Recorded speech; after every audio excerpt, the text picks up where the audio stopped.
Bonjour à toutes, bonjour à tous, bienvenue chers téléspectateurs dans notre émission Jamais trop d'art. Il n'est jamais trop tard pour parler d'art. Aujourd'hui, nous recevons un artiste, toujours en mouvement, qui se définit lui-même comme un révolté joyeux. Vous l'avez deviné, il s'agit de Abda Faye. Abda Faye, bonjour. Bonjour. Très heureuse de vous recevoir aujourd'hui avec nous.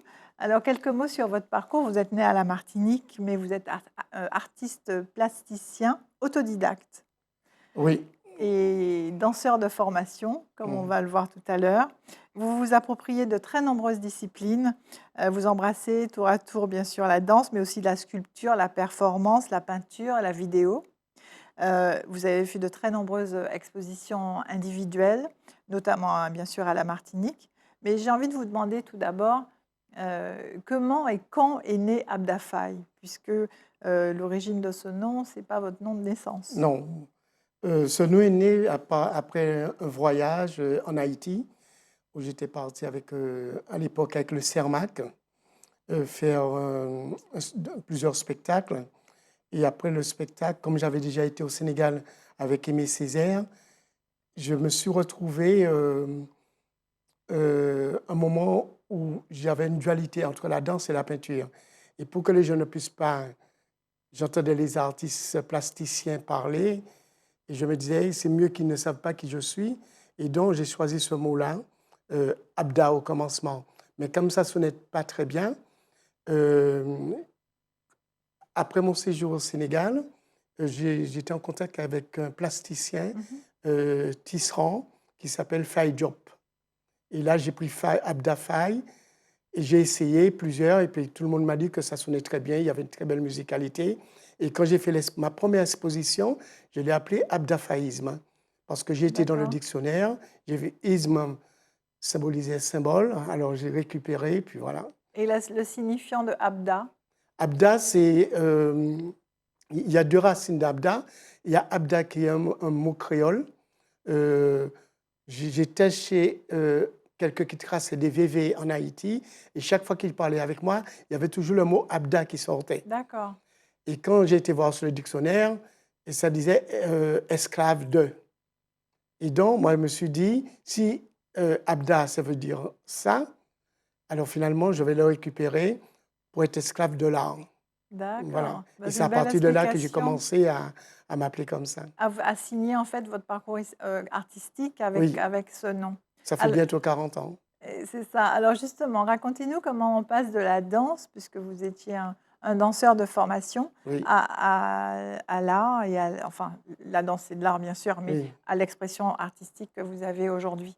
Parce que ce qui se passe, c'est que quand on fait de la danse, on a toujours quelqu'un qui nous corrige, qui nous regarde. Ouais. On doit être ensemble avec tout le monde. On est obligé d'être ensemble en symbiose. Mhm. Et au fil du temps, ça m'a créé une certaine forme de frustration. Ça Et atteignait votre liberté. oui, c'est ça. Et après, je me suis retrouvé chez moi. Et il y a un copain à moi qui faisait du yoga, m'a dit, mais Abda Faye, tu choisis 3 couleurs que tu aimes et tu balances de la peinture. Ah Dans un bon. coin, tu balances et tu essaies de te retrouver. Tu peux faire des grands gestes, tu peux faire tout ça et tu vas te relaxer. Et j'ai commencé, et c'est comme ça que je faisais déjà des dessins, tout ça, Oui. de la sérigraphie, de la découpe sérigraphie. Mais la peinture, vraiment, j'ai commencé comme ça, en faisant des versements, en balançant de la peinture Oui, vous partout dans ma disiez petite dans chambre. une interview que vous remplissiez des bouteilles Oui, avec 3 couleurs. ça, c'est le Et véromorphisme. C'est-à-dire que je remplissais des bouteilles de bière et je balançais sur un support mhm, qui était sur un mur et les bouteilles se cassaient, ça donnait des dessins, ça donnait des éclats, ça donnait des choses. c'est ça. Et pour moi, j'avais terminé l'œuvre. Mais entre la danse et cette période, il y a eu toute une période de performance aussi. Oui, parce que j'avais besoin d'être autre part que sur la scène, j'avais besoin d'être dans la rue. Et Mhm. donc, j'avais cette opportunité de faire des choses dans la rue où les gens pensaient que c'était des quimbrois. Ah. Et donc, ça m'amusait beaucoup. Oui, vous dérangiez beaucoup avec les performances. Oui. Et puis, il y a des moments où j'avais besoin de décompresser et la performance me permettait de faire ça. D'accord. Mais à l'époque, on n'appelait pas ça des performances, on appelait ça des actions. Et bon, OK, on sort du cinéma. Ah, Abdafay, fais-nous une action. À l'époque, ce n'était pas Abdafay, c'était Jean. C'est ça. Fais-nous une action. Et là, tout de suite, on part d'un thème et puis on balance. Vous Voilà. inventiez sur place, vous Oui, tout de créez suite, sur place tout de suite. tout de suite. Alors, vous dites souvent, vous êtes autodidacte et vous dites que vous avez souvent appris en regardant les autres. Oui. Est-ce qui vous a marqué, quelle personnalité ou personne ou ouvrage ou Oui. pratique que vous avez observé qui vous ont inspiré? Alors, ce qui se passe, c'est que pendant que je dansais, pendant que je prenais mes cours de danse, je passais toujours près de l'atelier dessin-peinture du CERMAC Mmh. de Honorien. À l'époque, c'était Omdac, de Raymond Honorien. Ouais. Je regardais les gens peindre, tout ça. Il y avait quelqu'un qui m'a beaucoup intrigué. C'est, comment il s'appelle? César Conrad, Mmh. bon, qui est parti depuis quelque temps. Et après, je me suis inscrit à l'atelier sérigraphie du CERMAC. Et Luc Marlin m'a appris à faire de la découpe. Et parce qu'il ne voulait pas de crayon, il ne voulait pas de gomme. Il fallait vraiment trouver les choses après avoir appris la technique de la découpe. Mmh. Et là, il fallait créer à partir du cutter. Et c'est à partir de là que j'ai commencé à développer une forme d'écriture, de gestes, de glyphes, qui m'a permis d'asseoir ce que j'appelle le syncrétisme pictural. Le syncrétisme D'accord, pictural, c'est tout ce qui a existé, qui est mélangé dans une sauce, tout ça mélangé qui donne quelque chose. Et moi, j'ajoute mon souffle de vie là-dedans. d'accord. Est-ce que c'est ce qu'on découvre avec les œuvres que vous nous avez amenées aujourd'hui? Oui, Sur le oui. plateau, vous nous avez amené 5 œuvres. Est-ce que vous pouvez nous les commenter Alors, et expliquer?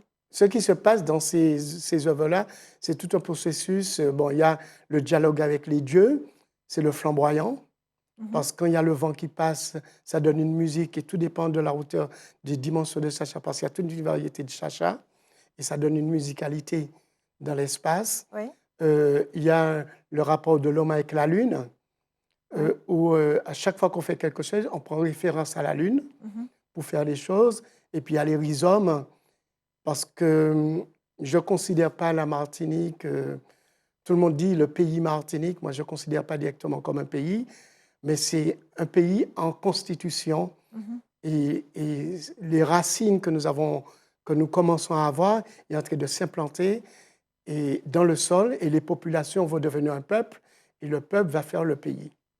D'accord, très beau. Oui, Est-ce que c'est ce qu'on retrouve dans vos œuvres? Effectivement, on retrouve souvent, ces mêmes signes, ces mêmes indices, les glyphes comme vous dites. oui. Hem, c'est vraiment caractéristique, pour vous de votre travail?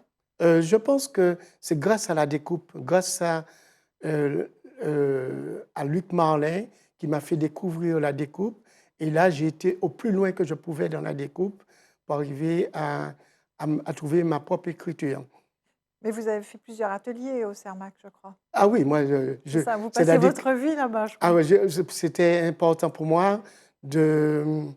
J'ai fait de la percussion, de la C'est ça. batterie, de la photo avec Madame Delbé. Oui, parce que la photo, on le retrouve aussi dans Oui, certaines de vos créations. c'est-à-dire tout ce que j'ai fait au CERMAC, je l'ai introduit directement dans mon travail. Mmh. De la danse, de la percussion, de la céramique Oui, avec Monsieur Sinamal. Non, j'en ai fait beaucoup. Et pour moi, c'était un terrain de jeu, de connaissances. Et puis, ce qui était intéressant avec le CERMAC, ça te poussait à aller vers les auteurs. C'est là que j'ai lu mon premier livre, Édouard Glissant, Le discours antillais. oui. Et comme on faisait des pièces avec l'écriture d'Aimé Césaire, j'ai appris beaucoup de choses. J'ai lu presque pas mal de livres d'Aimé Césaire. Oui. Et on m'apprenait certaines choses que je n'avais pas la possibilité de comprendre tout de suite grâce au théâtre, grâce au spectacle, ce qu'on appelait les multi-ateliers. C'est ça. Donc avec toute cette connaissance, artistique d'instruments ou de différentes formes d'art, comment aujourd'hui vous arrivez ben, à créer, à faire votre production artistique? Qu'est-ce qui vous guide dans le choix de votre technique? Ah, moi, c'est les thématiques, c'est la Martinique, hein, parce que moi, je pense que je suis profondément martiniquais, Oui, même si je suis, comment on dit, je suis très fier d'être français aussi, européen, caraïbéen, mais je suis profondément martiniquais. Et tout mon travail euh, commence et s'inspire de ces populations.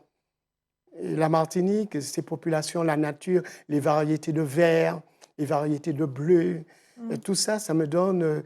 et puis en plus, je travaille aussi beaucoup sous le conte, parce que moi, je pense que je ne suis pas un plasticien comme les autres. J'essaie de raconter des histoires avec, avec la matière, avec les gestes. D'accord. Des histoires à travers les gestes, à travers la matière qui se traduisent dans vos œuvres. Oui. Par exemple, ici, nous avons une œuvre, Les Porteurs de mots. C'est un Ouais. hommage rendu aux conteurs de la nuit.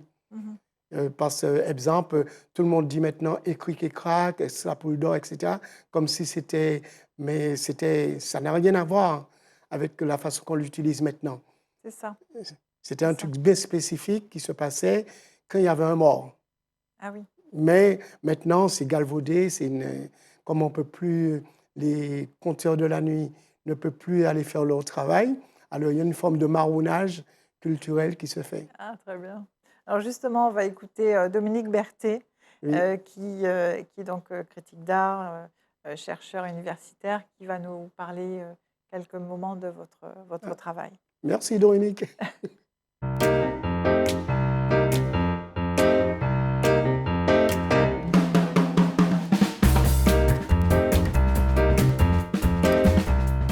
Abda Faye est un artiste qui vient du domaine de la danse et il fut l'un des premiers à réaliser ce que l'on appelle des performances en Martinique à la fin des années 1980.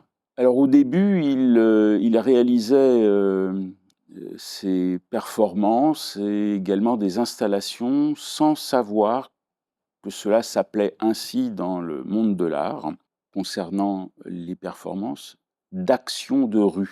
C'est ainsi qu'il les nommait. Et il a appris par la suite que voilà, ça s'appelait des performances. Ce qu'il faut noter, c'est que Abda Faye développe plusieurs techniques parallèlement, donc une diversité des pratiques, le dessin, la peinture, la sculpture, les mobiles, donc je disais tout à l'heure les installations et les performances, également la sérigraphie. Il utilise aussi la photographie, la vidéo et l'outil numérique. Donc voilà, on est bien dans une exploration protéiforme, je dirais, c'est-à-dire qui prend de multiples aspects.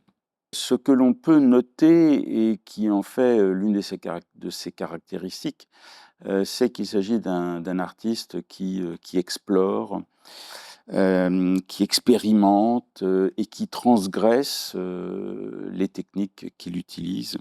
En ce qui concerne son travail pictural, ce qu'il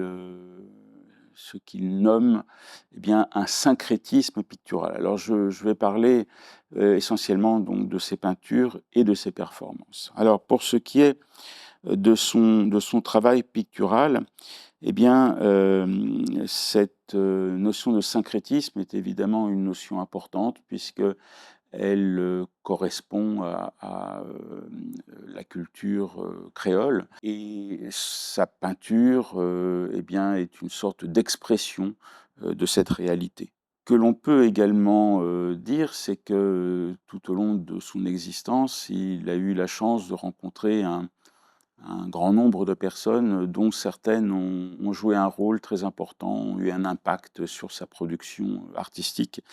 Et d'ailleurs, c'est à l'occasion d'une de ces rencontres qu'il prendra son nom d'artiste, donc Abda Faye.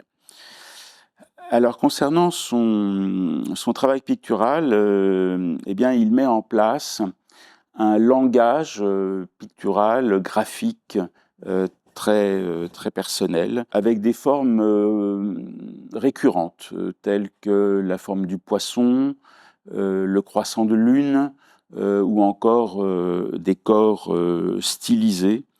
Et puis, du point de vue graphique, ce qui revient également de manière récurrente, eh bien, ce sont des entrelacs et des arabesques. De ce travail pictural, eh bien, on peut créer une relation avec son domaine initial, le domaine de la danse, puisqu'il fait passer dans la peinture, eh bien, toute l'énergie de la danse.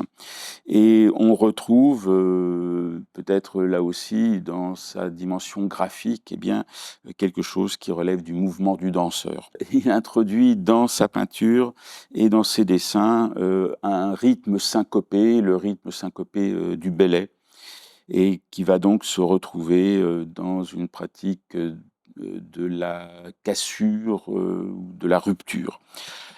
Pour ce qui est maintenant des performances, eh bien, les performances sont pour lui un moyen d'expression, lui permettant d'exprimer, selon le cas, eh bien, une dénonciation, une critique et souvent avec une dose d'humour. C'est un artiste extrêmement sensible aux événements sociaux, aux événements politiques et en particulier ceux que traverse la Martinique. La performance est donc pour lui une excellente façon de prendre position, d'exprimer son opinion de manière très affichée et ce qui se manifeste donc à la fois dans le contenu des performances, mais aussi cette prise de position, eh bien, elle intervient dans les propos qu'il tient parfois sur les réseaux sociaux. Voilà, donc pour conclure, eh bien, je dirais que Abda Faye est un artiste engagé à la fois dans le contenu de ses œuvres, mais également engagé en tant qu'artiste pour eh bien, rendre l'art accessible au plus grand nombre. Alors, on a entendu Dominique, c'est vrai qu'il écrit beaucoup sur les artistes Oui. et sur vous en particulier. Il fait un travail remarquable, notamment dans ses revues Recherche en En esthétique. esthétique. J'ai envie de vous demander aussi, je sais que la période du confinement et du Covid a été très importante pour vous, Oui, puisque vous dites que c'est une période qui a été construction, déconstruction et reconstruction. oui, parce que cette période-là m'a permis d'aller dans mon atelier, parce que mon atelier, ça servait plus de dépôt, parce que je faisais ma peinture dehors, sur le balcon, sur le parking, et ça m'a permis d'entrer dans l'atelier et rencontrer les esprits, rencontrer les êtres vivants qu'on ne voit pas. Et là, il y a tout un questionnement sur le parcours, parce qu'il y a des œuvres que je n'avais pas vues depuis 20 ans, que j'ai revues. Et après, j'ai commencé à faire des choses, les abîmer, les reconstruire. Vraiment, je suis entré dans une période où je voulais tout, comment dire, décomposer les choses pour reconstruire quelque chose de nouveau, parce que le Covid nous poussait à un moment de questionnement très, très, très profond sur notre propre respiration. Ouais. Et comme moi, je suis un ancien asthmatique, ça me touchait beaucoup d'entrer dans cet atelier qui avait beaucoup de poussière. Ouais. Il fallait dépasser tout ça pour aller affronter mon propre travail, mes propres souvenirs, C'est ça. écrits et dessinés. Et comment votre travail a évolué à partir de ce moment-là? C'est-à-dire, je peux pas dire que je peux pas parler d'évolution, parce que je suis toujours dans une recherche perpétuelle, hein. C'est-à-dire que j'ai besoin de travailler pour exister en tant que personne. Oui. C'est-à-dire que l'œuvre, avant que ça devienne une œuvre, pour moi, c'est des exercices. Et tout le temps, j'ai besoin d'exercer. Exercer, c'est comme la danse. Plus on travaille son corps, plus on arrive à avoir des choses. Oui. Moi, je ne travaille plus la danse, regarde comment je suis. Mais ce qui est important, c'est qu'on a besoin de travailler. C'est-à-dire qu'on ne peut pas avoir une œuvre intéressante si on ne travaille pas. C'est ça, il faut que le travail continue, Ah oui, toujours. comme Et disait encore Luce. plus. Absolument. Alors, vous avez aussi écrit des ouvrages, et notamment le dernier qu'on a ici, qui est celui-là. Oui, Martinique Nègre. Voilà.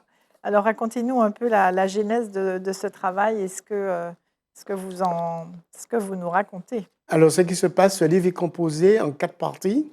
Il y a une partie, c'est qu'il y a une amie à moi qui s'appelle Lydie Lorsery, qui communiquait avec moi. Et un jour, elle me dit, est-ce que je peux enregistrer ce que tu me dis? Et le livre commence comme ça. Elle enregistre tous nos entretiens et après, elle fait un manuscrit avec.